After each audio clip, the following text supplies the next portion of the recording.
गुरुदेव, आपके चरणों में कोटि कोटि प्रणाम। गुरुदेव भगवान, हमने संसार में जिनको अपना आश्रय मानकर जीवन साथी के रूप में वर्ण किया और जीवन समर्पित कर दिया, उन्होंने ही जब हमें ठुकरा दिया और जीवन की मझधार में बिल्कुल अकेला छोड़ दिया, इतना सब होने पर भी उनके प्रति अति मोह आसक्ति खत्म होकर सिर्फ और सिर्फ श्री जी के चरणों में कैसे लगे? एक बार मार्कंडे जी के आश्रम के पास सुरथ नाम का एक वैश्य और एक राजा दोनों आपस में मिले। तो राजा से पूछा, आप जंगल में यहाँ कैसे?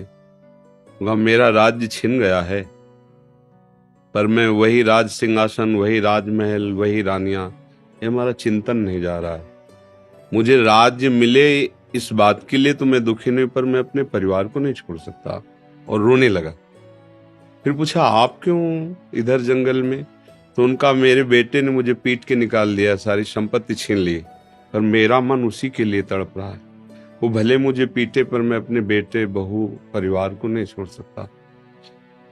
बोले, तो बड़ी विचित्र हम दोनों की दशा है कि वो हमें छोड़ रहे हैं, वो हमें ठुकरा रहे हैं और हम उनके लिए रो रहे हैं। ये क्या है? तो राजा ने कहा, पास में मार्कंडे जी का आश्रम है, हम लोग उन महापुरुष के पास चलते हैं और अपना निवेदन करते हैं। तो जाके प्रणाम किया और अपनी बात दोनों ने रखी। तो मार्कंडेय जी ने कहा, ये भगवती माया का प्रभाव है। अगर भगवान की ऐसी प्रचंड माया ना हो तो सब परमानंद में मगन हो जाएं। ये माया ही, वो हमें धोखा दे, वो हमें ठुकराए, पर हमारा मोह, हमारी ममता उससे बिलग नहीं होती है। अब उससे हटने का एक ही उपाय है, साधन को हरिभजन है, कै सत्संग सहाय। अगर हम सत्संग सुने तो सुनते सुनते बुद्धि पवित्र हो जाती है और फिर निश्चय होने लगता है। आप जिनके लिए रो रहे हैं, जिनकी बुद्धि पावन हुई, उन्होंने तिरस्कार पूर्वक छोड़ दिया। रत्नावती जी, भक्तमाल में चरित्र है, पढ़ लीजिए। रत्नावती जी पूरे रानी के जैसे सुख होते हैं वैसे ही रानी थी, वैसे ही सुख में मगन थी। कोई हरि भक्ति, कोई भजन, कुछ नहीं। और राजा भी अत्यंत प्यार करते थे, पर दासी वो वृंदावन आती थी और संतों का संग करती थी, सत्संग। तो उसके हृदय में गोविंद के चरणों में प्रीति उत्पन्न हो गई। वो रानी के कभी पैर दबा रही होती तो एकदम बोल पड़ती, हा कुंज बिहारी, हा गोविंद। तो रानी सावधान होकर देखती, तू रहती तो मेरे संग है, मेरी निजी दासी, अंग सेवी। ये कौन है कुंज बिहारी, कौन है गोविंद? किससे तू प्यार करती है? आज तक मुझे नहीं बताया। हमारे यहाँ की दासियां तो आजीवन समर्पित अंग सेवी होती हैं, ये क्या? तो मुस्कुरा दी, बोली, महारानी आप अन्यथा मत समझना, ये कोई व्यक्ति नहीं हम जिससे प्यार करते हैं। नहीं नहीं, तू पूरी बात बता दो, मत सुनो, मत सुनो, नहीं किसी काम के नहीं रह जाओगे। और रो पड़े। भगवान का जो प्यार होता है ना हृदय में, वो अलग कोटि का होता है। वो बस मत पूछो, आप मत पूछो। अब तो और आकर्षित हुई, नहीं नहीं आप बताओ ना। तो जब बैठ करके भगवत चर्चा, उनकी रूप माधुरी, गुण माधुरी, अब वो तो इतना उसके हृदय में अच्छा लगा कि पैर दबाने से हटा के सिराने बैठा लिया। देखो तुम अब वहां नहीं, अब यहां बैठ के केवल हमें प्रभु की बात सुनाओ। इतना रंग चढ़ा कि हृदय विकल हुए। उनका कैसे दर्शन हो सकते हैं? गोविंद के कैसे दर्शन हो सकते हैं? बिहारी जी के कैसे दर्शन हो? तो उनका, महारानी जी एक ही उपाय है, यदि प्रगट में संतों का संग किया जाए तो निश्चित संत सभा में गोविंद छुपे रहते हैं, वो जरूर कृपा करेंगे। तो रानियों कहीं जा तो सकती नहीं, तुम ऐसा करो, बगल में एक भवन तैयार करो आप संत सेवा के लिए, और संतों को बुलाओ और हम स्वयं बनाएंगे, संतों को पवाएंगे, उनके श्रीमुख से भगवत चर्चा सुनेंगे। उस समय दिल्ली में बादशाह के समीप विराजमान थे माधो सिंह, उनके पति का नाम था। अब रानी का हुक्म, महल के निर्माण हुआ, पास में संतों, और खिड़की से वो दर्शन करती, फिर सुंदर भोग पधराती, जाके सब संतों को पवाती। ये जब सूचना पहुंची राजा के बाद, बिना हमारे आदेश के संत निवास बन जाना, संतों के बीच में, रानी को ऐसे कोई सहज थोड़ी देख सकता, जाना सब। तो हुक्म कर दिया, बिल्कुल नहीं, संतों के समीप जाना बंद, ये सब बिल्कुल, क्योंकि एक राज मर्यादा होती है ना। और कुछ कठोर शब्द कहे। तुरंत नाई को बुलाया, अपना मुंडन कराया और संतों के बीच में बैठ गई। बोले, आज से राज अन्न का त्याग। अगर मैं कहीं रानी हूं, कहीं भी किसी भी अंग में, मैं उसे रानी नहीं रहने दूंगी जो मुझे संत और गोविंद से दूर कर दे, कदाप। ये जब सूचना पहुंची को तो मुड़ मुड़ा के बैठ गई। सोचा ये तो मतलब भारी का भारी अपमान, इससे ज्यादा क्या हो सकता है।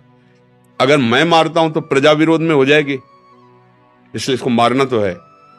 बोले, एक जंगली सिंह लाओ और छोड़ दो, तो संतों को, रानी को, सबको मार डालेगा वो। ऐसा ही किया गया। सैनिकों ने जैसे चारा रख के, बकरा आदि रख करके पिंजड़े में सिंह को बंद करके लाए और दरवाजे पे को, वही दासी जो उनकी गुरु थी, वो आरती की सामान दे रही थी और पूजन की थाल लेकर वो ठाकुर जी का श्रृंगार कर। दासी ने कहा, महारानी सिंह। जो ही पिंजरा से खोला गया तो ऐसे मुड़ी, उनका सिंह नहीं नरसिंह, भगवान पधारे, थाल लेके। सिंह ऐसे जैसे कोई गाय ना, सीधी गाय हो, ऐसे तिलक लगाया, आरती की, प्रणाम किया। ऐसे सब देखते रह गए। फिर लौटा सिंह को मारी छलांग, तो जो ऊपर बालकनियों में खड़े देख रहे थे ना मानसिंह के आदमी, फाड़ के फेंक दिया और गुर्राता हुआ भाग गया। अगर हम अपनी भक्ति के रंग में आ जाएं तो फिर हमारा ये माया मोह संसार नष्ट हो सकता है। अन्यथा हमारे शब्द तो जरूर अच्छे नहीं लगेंगे, पर सही पूछो तो कृपा है जो असलियत का पता चल रहा है। यहां कोई किसी से प्यार नहीं करता। अपने सुख स्वार्थ की जब तक पूर्ति लगती है, हमारा मन जब तक राजी है, तब तक हमें आपको प्यारे कहते हैं, अपना प्यारा बना लेते हैं। और जब हमारा मन कहीं और राजी हो गया तो आपकी तरफ देखते नहीं।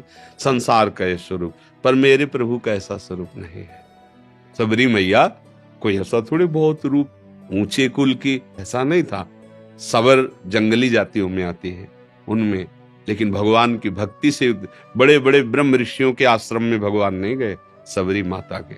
भगवान ये सब संसार यही सब देखता है, तुम्हारा रूप, तुम्हारा गुण, तुम उसके काम लायक हो कि नहीं हो। अगर स्वार्थ की पूर्ति लायक नहीं हो तो कोई भी हो, हट जाओ या वो मार डालेगा। संसार का स्वरूप है, कोई न कोई नाटक करके तुम्हें नष्ट कर देगा संसार। लेकिन हमारे भगवान कैसे भी नीच, पतित, अवगुणी, कुरूप, बिल्कुल मूर्ख कैसा भी हो, भगवान उसे अपनी गोद में ले लेते हैं। तो एक ही उपाय है, भगवान के चरणों का आश्रय लेना, वही परम पति हैं। देखो मीरा जी ठसक से कहती, मेरे तो गिरधर गोपाल दूसरा न कोई। और ये कभी धोखेबाज नहीं है, कभी धोखा नहीं। हम सही कहते हैं। अगर हमें जैसे बचपन से लगे रहे ना, हमें बात समझ में नहीं आती ना, तो हम ये जरूर माइक से कहते हैं कि भाई देखो, भक्ति करना ठीक है, पुण्य है, मंगल है, लेकिन हम अपनी छाती की बात कहते हैं। अभी तक कमी हमारी और कृपा उनकी डुबो रही है। बस अगर कहीं कमी है तो हमारी कमी है, उनकी तरफ से कृपा ही कृपा, दुलार ही दुलार है। ये सच्ची मान लो। अगर कोई प्यार करने वाला है तो प्रभु है। आप कहोगे दिखाई नहीं देते हैं, आपने अपने को देखा है क्या? अगर प्रभु से देखने पर ही प्यार करते हो तो आप अपने से प्यार करते हो ना। देखो ना, आप अपने से प्यार, आपने अपने को देखा है क्या? आप तो शरीर को देख रहे हैं, बिना देखे भी आप अपने को बहुत प्यार करते हैं। आप अपने आप को बहुत प्यार करते हैं। अगर ये पता चल जाए कि हाँ कैंसर हो रहा है और आपको क्षति पहुंच जाएगी तो आप यहां से कटवा देंगे। अपने आप से ज्यादा प्यार आप किसी को नहीं करते, टांग कटवा देंगे आप। अगर ऐसा लग जाए कि अपने को बहुत अशांति, जीना मुश्किल है, आप क्या करेंगे, कैसे मुंह दिखाएंगे, तो आप जहर खा लेंगे, फांसी पे चढ़ जाएंगे। मतलब समझिए, पर आपने अपने को देखा नहीं, जाना नहीं, फिर भी आप बहुत प्यार करते हैं। जो कुछ भी प्यार करते हैं अपने लिए करते हैं। अपने आप से बढ़कर आप किसी से प्यार नहीं करते, पर आपने अपने आप को नहीं जाना, तो फिर तुम उन्हीं के अंश हो।